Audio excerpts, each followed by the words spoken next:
والله يا انكل افخاي عمري في حياتي ما فكرت ولا حلمت ان انا ابقى زوجة راجل مصري، ولا عمري فكرت في الموضوع ده، ولا عمري قلت عقلي وفكرت ان انا اتجوز راجل مصري، لان كنت دايما بتأثر بالافلام ان الراجل ما بيتجوز، وخصوصا المصري. فاني احلم بزوج وولاد، عمري ما حلمت بالكلام ده.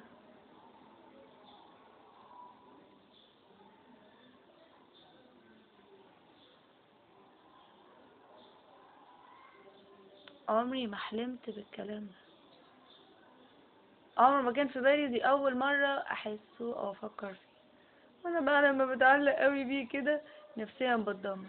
محتاجة بقى حاجة تخليني ريلاكس، اني اتقبل فكرة ان الراجل يجي يلعب بمشاعري ويمشي. معرفش اعملها ازاي، بس انا بحب كده. طول الوقت بشوف اللي قدامي قدر الله كويس وبيراعي ربنا، الحمد لله رب العالمين. مش شايفني ومش عايز يحبني وبيكره، مهما كنت انا مرتبطة ومتعلقة بيه ببقى حاطة نفسي بعيد وبحب من بعيد ومستنية اللحظة اللي يقرب فيها. علشان كده كنت معظم الوقت بتجنب ان انا ادخل في علاقات من الارتباط من الاساس. عنده مشكلة الراجل المصري ان انا بحاذر كأنثى قبل ما اقرب، ان انا بحتاط وباخد بالي وبسيطر وبركز وبجري وبنتبه وبفكر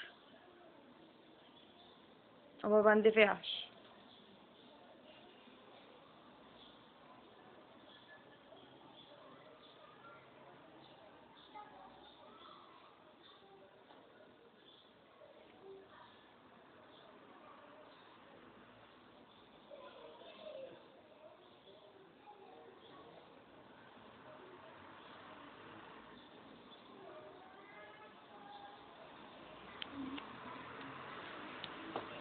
اني ابقى بحسبها كويس وبتصرف تصرف ان انا لو انت بتلعب بيا على خيرة الله انا كمان هلعب.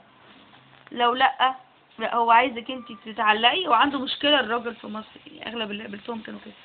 عنده مشكلة ان انت واعية وعاملة حساب انت لو انت بتلعب انا كمان هلعب. لا، لازم انت تتعلقي بيه وتحبيه وتقربي له، وبعدين تنخدعي فيه ويبقى هو جامد ان هو خدعك وانتي اتعلقتي بيه وهو سابك. نعمل فيه ايه اللي بيعلق مشاعرنا دوت؟ اللي بيلعب بينا، اللي بيوجعنا، اللي بيضايقنا، اللي بيأذينا كده، اللي بيقول لنا عايزين يرتبط وهو مش عايز يرتبط. المفترض ان ده يبقى له عقاب قانوني على فكرة.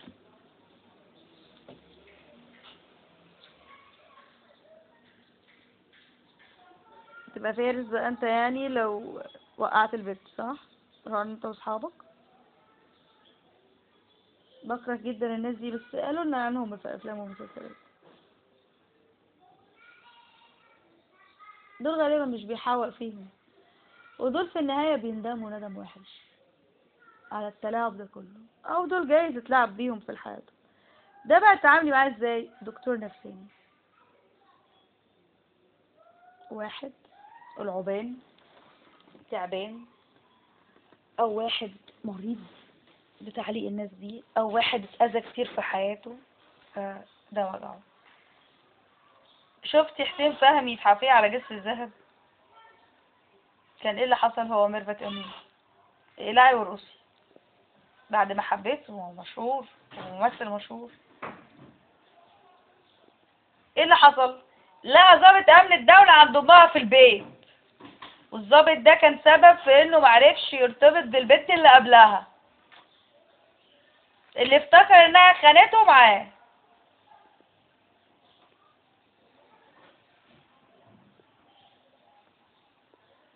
طلع البنت اللي كانت بتتعرض للأذى منه وما كانتش راضية تقوله وسابته على هذا. لما جت في البت التانية، وابتدى هو معرفش، لما جت في البت التانية راح لأمها شككها فيه ان هي مدورة. فلما راحت له وهي بتحبه قرر يصدمها فيه، اقلعي وارقصي. ان هو مش بيحبها، ابتدى من غله يحس ان هي بتلعب بيه، فقرر يعملها معاملة ان انت جارية من الجواري بتاعتي. مشهد احمد سامح انا كتير بعيده في بالي من ساعة ما ابتديت العلاقة دي. يعني ما تشمتوش فيا والنبي، هو يبقى مصدق ان انا بعدته، مصدق انا هو كان لسه وجعني، يعني هو سابني ووجعني. كنت طول الوقت بيعمل لي ان انا عمري ما هبقى مراته، وهو عارف ان انا اتهتك عرضي ومفيش حد اصلا كان هيرضى يرتبط بيا، وانا اتوجعت ياما، مفيش اكتر من اللي جرالي. فلو ما كنتش ناوي ما كانش يقرب، فمش ناقصه هي.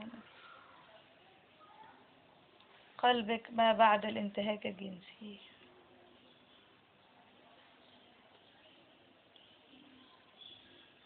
ألف حد هيجي يستغل الظروف. المجتمع ما بيرحمش. اللي بيهتك عرضك ده مش شخص واحد، دول كتير في مصر. ده بقى مع عنف الأفاقات مفيش حاجة تزعل فيه. كنت الأول بقى نزعل النصف المصري كده ومعدومين الرحمة، والشباب معدومين الرحمة، وماله، نقابل اللي عندهم رحمة. ولو كلهم ما عندهمش رحمة ما يموتوا. بيعيشوا ليه أو نعملهم ليه؟ طب بفدحي المجتمع اللي مش عايز يحس بينا ولا يهتم لينا ولا يقرب مننا ولا يعاملنا بتعاطف، احنا كمان ما نتعاطفش معاه.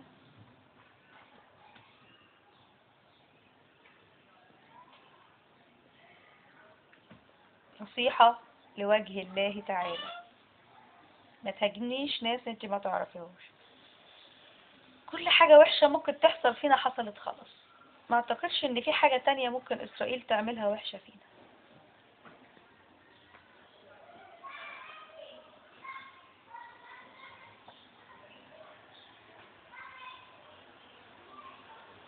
بعد ما بيتفتك عرضك بتقابلي كتير شباب تيجي تعمل عليكي رجالة. ما هو ده الهدف، ان انت بتغتصبي علشان انت حاسة نفسك كبيرة وعالية، فلازم يجي واحد يعمل عليكي راجل بالعافية ويمارس عليكي امراضه النفسية بالاجبار. ناس وسخة عايشة حياتها الهبش عرض المرأة والتجارة فيها، هم دول المصريين، ده اغلبهم كده. ليه ربنا ما بيكرمهمش؟ عشان هم كتلة من القرف.